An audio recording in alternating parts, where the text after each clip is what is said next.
Então, nessa ação penal 503.70.93.84, depoimento do senhor João Antônio Bernardi Filho. Perfeito. Senhor Bernardi, o senhor está sendo acusado de um crime pelo Ministério Público Federal. Há uma informação num processo que o senhor foi assaltado em 5/10/2015, quando o senhor estava aportando valores e supostamente o senhor estaria levando esses valores à Petrobras. O senhor pode esclarecer esse episódio? Eu posso esclarecer perfeitamente. Quando eu saí do banco, correu uma pessoa atrás de mim e falou, o gerente falou que você está com o dinheiro. E aí me assaltou. Na frente, inclusive, de um segurança.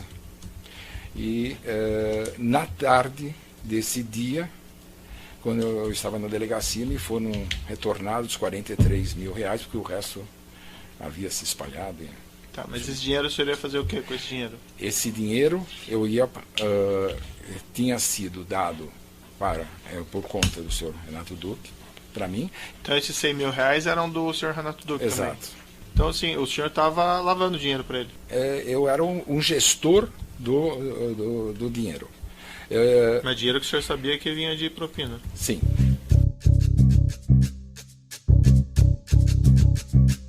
Eu sou Mariana Simões e começamos agora o último episódio do nosso podcast Histórias que Ninguém Te Conta da Agência Pública.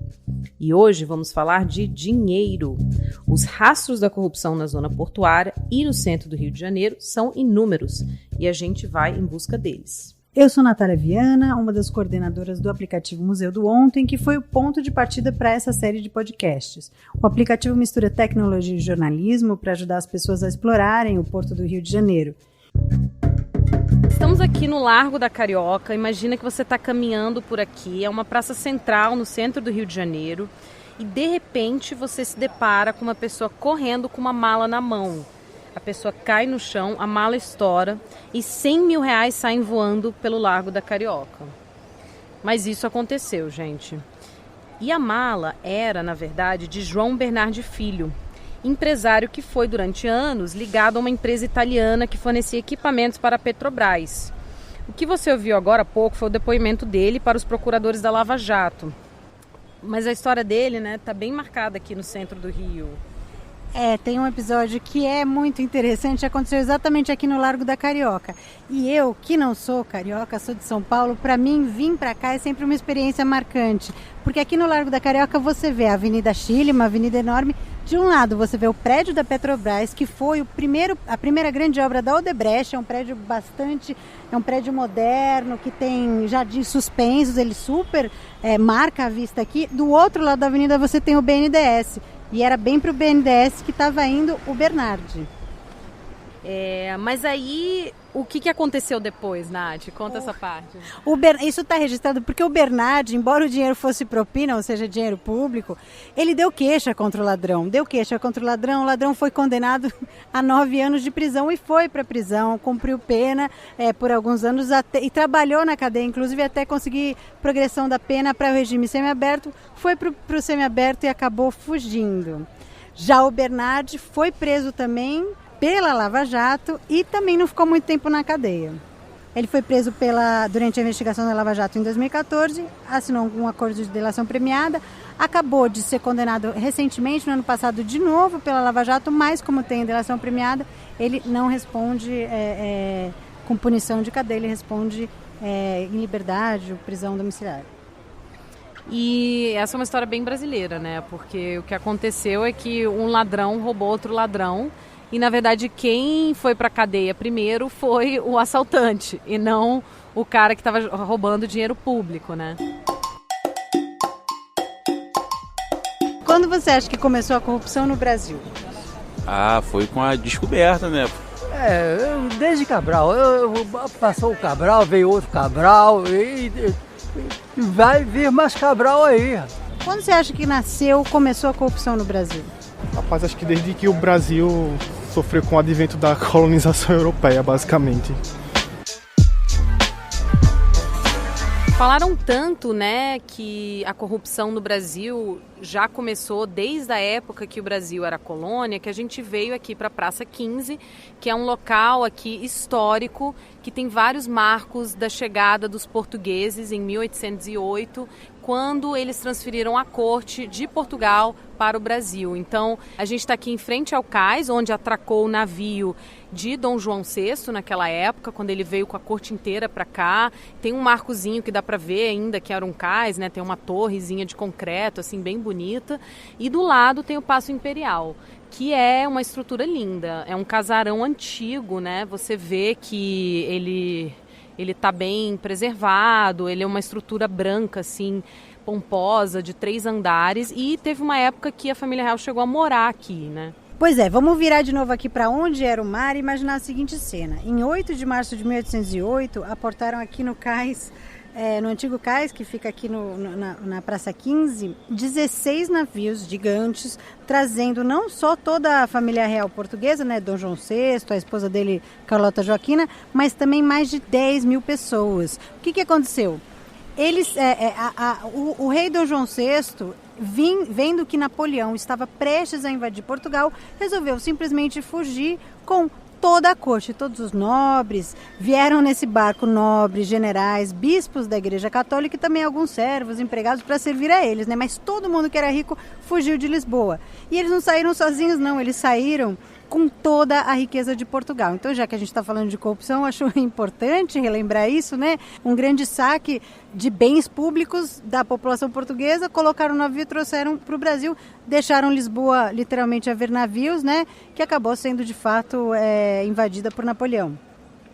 Durante alguns dias, o que eles trouxeram nesses barcos, havia roupas finas, obras de arte, objetos roubados dos museus de Lisboa e toda a Biblioteca Real, que era um grande tesouro de conhecimento com mais de 60 mil livros. E, claro, todo o ouro, né? Naquela época a riqueza era medida em ouro, e todo o ouro e todas as joias da coroa real, eles roubaram de Portugal e trouxeram para cá.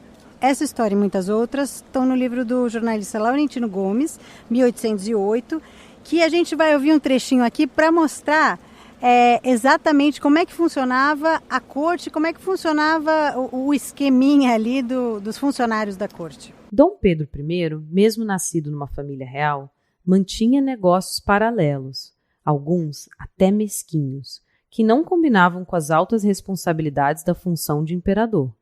Na juventude, Dom João VI o repreendeu ao descobrir que o filho comprava cavalos comuns no Rio de Janeiro, marcava-os com o selo da família real e os revendia por um preço muito maior para as pessoas que queriam ostentar proximidade com a corte. O intermediário nas negociações era o barbeiro do Palácio da Quinta da Boa Vista, Plácido Pereira de Abreu, com quem o príncipe repartia os lucros. Existem dois extremos, né? Uma coisa da gente buscar na essência brasileira, né, e na história lá atrás, as origens da corrupção de hoje, e outra que dizer que a corrupção surgiu ontem, né? Que a corrupção veio da democracia, que a corrupção veio dos governos pós-2003, que eu acho que é outra simplificação grosseira, né? Eu acho que a corrupção que a gente nota, por exemplo, na Operação Lava Jato, tem a ver com a forma como a gente tem a relação do empresariado com o Estado brasileiro e que é algo que se conformou no século XX, nos idos da década de 50, e se reforçou muito com a ditadura, né? E não teve, digamos assim, uma superação, uma modificação radical pós-ditadura. Pelo contrário, a gente teve a manutenção enfim, de uma certa ascendência, de uma escalada do poder econômico, político, na coisa pública, no aparelho de Estado, durante e após a ditadura. Para entendermos melhor as origens da corrupção como ela é hoje, fomos procurar um especialista. O Pedro Henrique Campos é professor de História da Universidade Federal Rural do Rio de Janeiro e autor do livro premiado Estranhas Catedrais, as empreiteiras brasileiras e a ditadura civil-militar. Muita gente hoje diz que não havia corrupção durante a ditadura. O que você responde quando alguém diz isso? Existia ou não existia?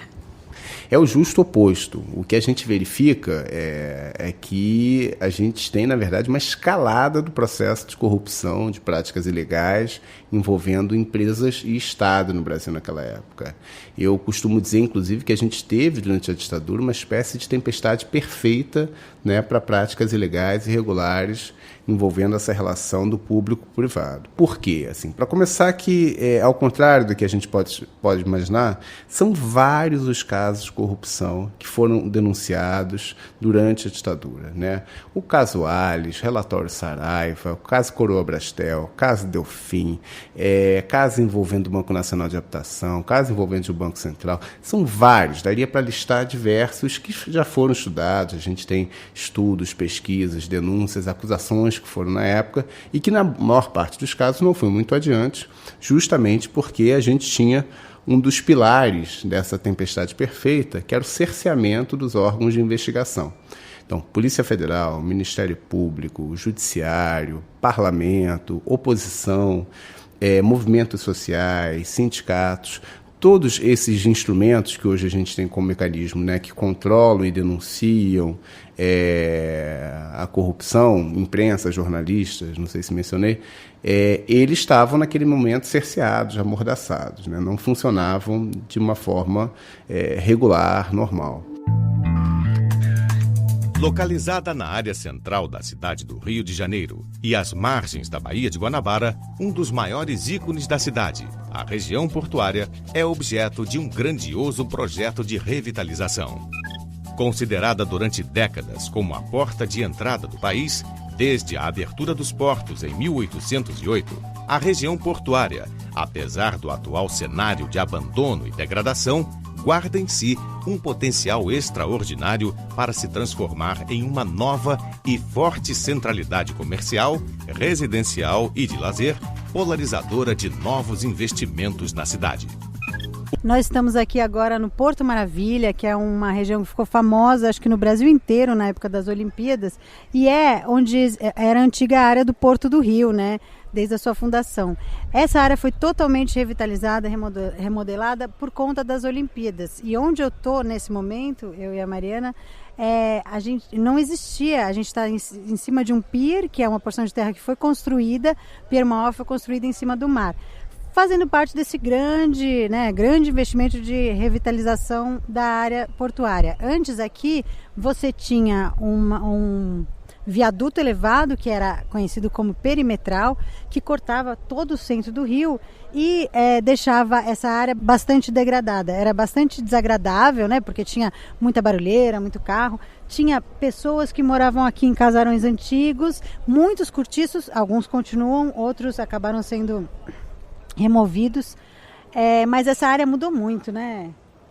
Realmente mudou muito aqui. Você nem imagina que antes passava uma avenida enorme aqui nesse local. Ele foi totalmente remodelado. Você tem várias construções no entorno, tem uma praça central com algumas árvores, mas a maior parte dele é coberta de concreto, né? Você tem uma estátua no centro e em volta tem os museus. Você tem o MAR, que é o Museu de Arte Moderna do Rio, e você tem também o Museu do Amanhã, que é uma estrutura bonita. Ela foi criada aqui como uma peça arquitetônica em si. Mas é isso, fizeram muitas obras aqui, mas tem muita gente que contesta essa ideia de que foi uma revitalização, porque já havia vida aqui no local, né? Você tinha pessoas morando, você teve que tirar um monte de gente, remover famílias inteiras para poder construir isso tudo. E isso tudo não saiu de graça.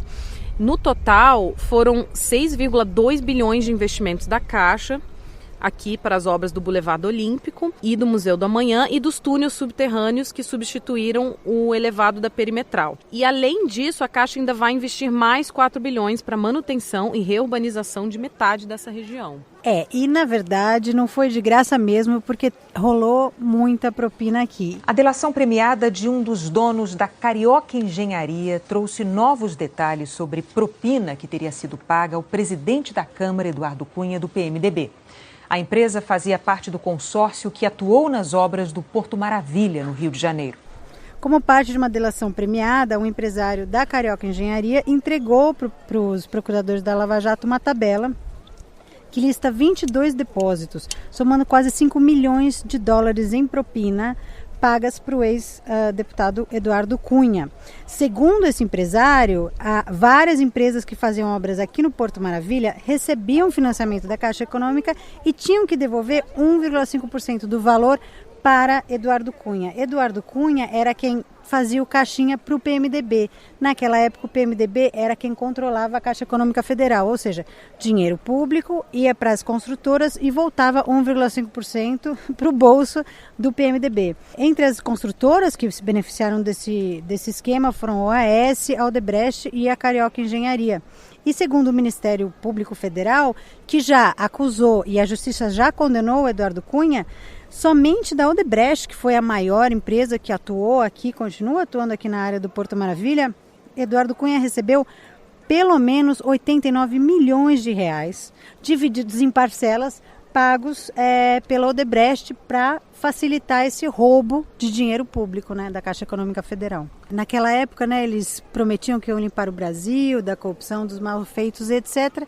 O Eduardo Cunha, depois de conseguir o impeachment de Dilma Rousseff, foi preso. Mas eu acho legal porque eu, sinceramente, sempre que eu passo aqui e olho aqui o Pier Mauá revitalizado e tal, eu sempre lembro do Eduardo Cunha, sempre lembro do investimento bilionário que foi feito aqui por conta das Olimpíadas durante os governos de Lula e de Dilma Rousseff e, claro, dos bilhões que foram parar nos bolsos do PMDB por conta do esquema aqui do Porto Maravilha. Por um país sem mensalão, sem petroleiros, sem petrolão. Vergonha! Vergonha! Por Deus, por minha família, pela nação evangélica e cristã e pela paz de Jerusalém, pelos militares de 64, pelos militares das Forças Armadas, apoio ao juiz Moro e os garotos da Lava Jato.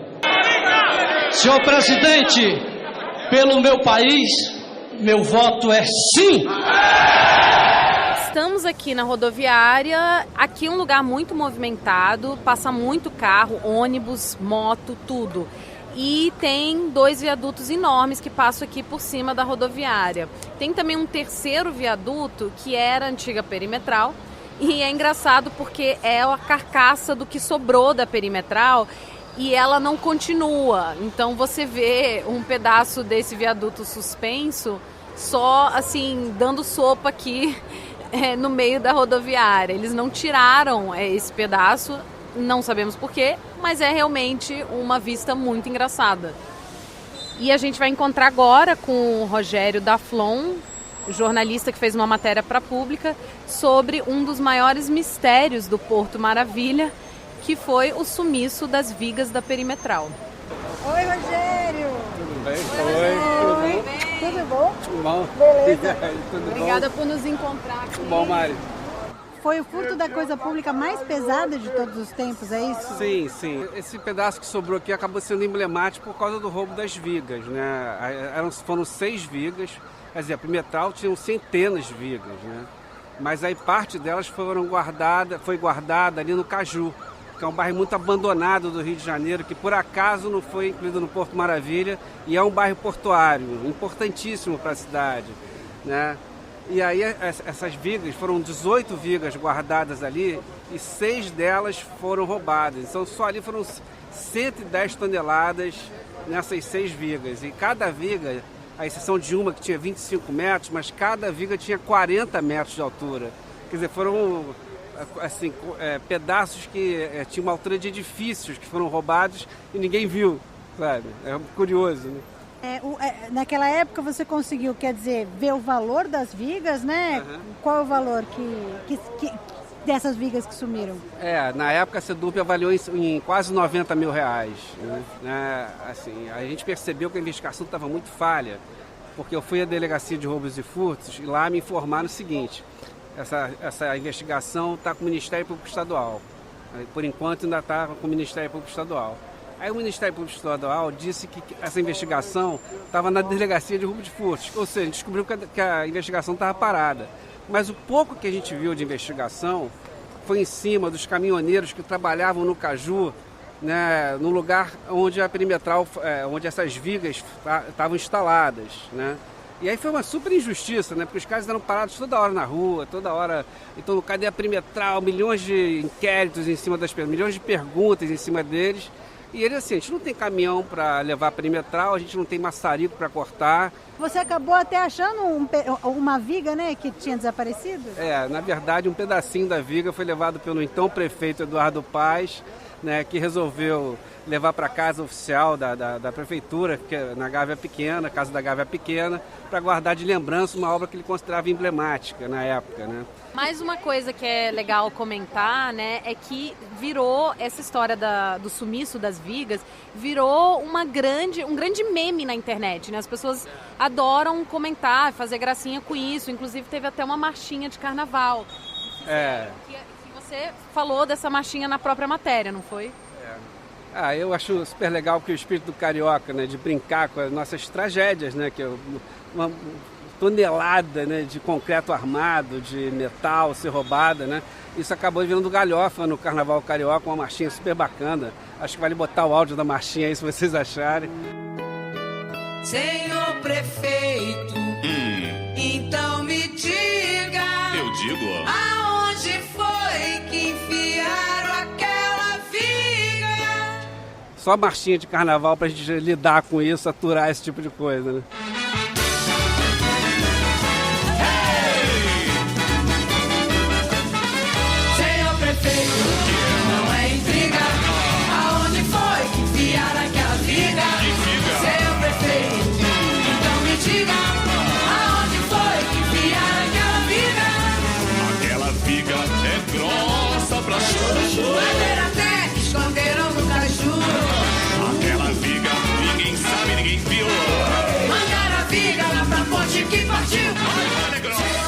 Eu acho que não dá para a gente buscar, isso era muito comum por alguns autores e tudo mais, buscar uma essência corrupta do Brasil. Eu acho que é muito perigoso isso, porque isso redunda num certo, que o Nelson Rodrigues chamava de um complexo de vira-lata, né, de que nós somos mais corruptos que outros países, que eu acho que não é verdade, né?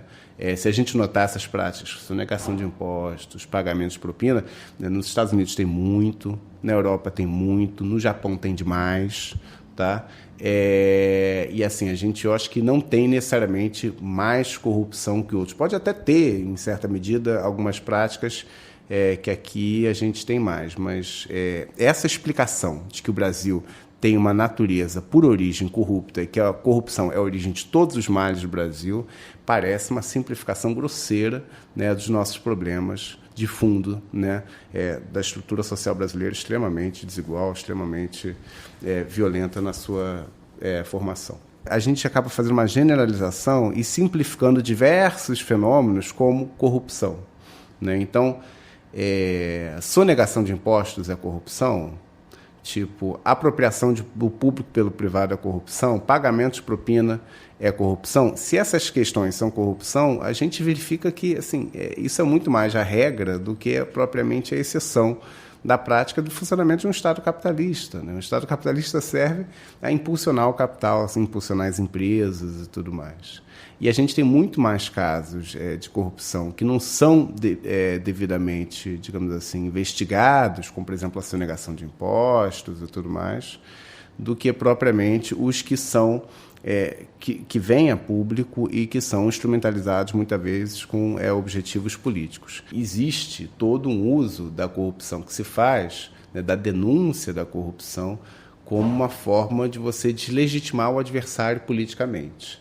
Isso é comum historicamente no Brasil desde a transição, pelo menos, da ditadura para a democracia. Antes mesmo da ditadura, a gente tinha a corrupção como uma arma política, né? Quem não se lembra do Mar de Lama, lá do Getúlio Vargas, o próprio Juscelino Kubitschek sendo caçado pela ditadura justamente por supostas propinas que ele recebeu nas obras de Brasília. São diversos casos que a gente poderia citar.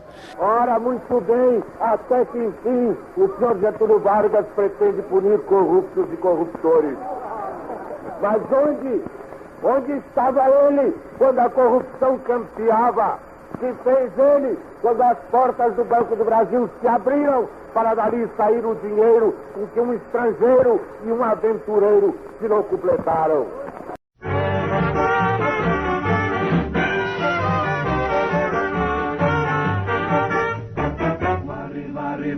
Varre, vassourinha, varre a bandalheira.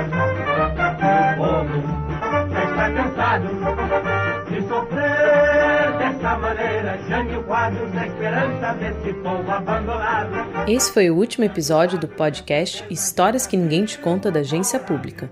E a gente vai ficando por aqui. Espero que tenham gostado. A série toda está disponível no nosso site apublica.org e no Spotify. Esse podcast foi dirigido e roteirizado por mim, Mariana Simões e Natália Viana. Produção, Carolina Zanata. Captação e mixagem, Felipe Peçanha.